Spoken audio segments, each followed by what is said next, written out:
Hello जय जगन्नाथ। आज video मो माँ बनई मदरंगार गोटे रेसिपी जोटा कि मो दादी बनाए और मो दादी ठू मो माँ शिखी रेसिपी माँ प्रथम मसला बनवा आरंभ करथिला। सेतिपई नेतिला सुखिला लंका सोरिष जीरा और ता सहित रसुण तापर से बड़ी भाजी बड़ी भाजिला तापरे मदरंगा शाग को काटी देला और ता सहित छोट छोट आलू काटिक रखिथिला। तापर ये बनवा स्टार्ट करथिला। से प्रथम देथिला तेल रे टिके सोरिष फुटई देकी तापर जो मसला बनईतिला तो से मसला को ढालिकी ता धीरे आलू देदेला।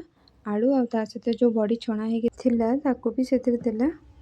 तापर ये होला पर टिके पानी देकी आकु 2-3 मिनट पे छाड़ी देबे।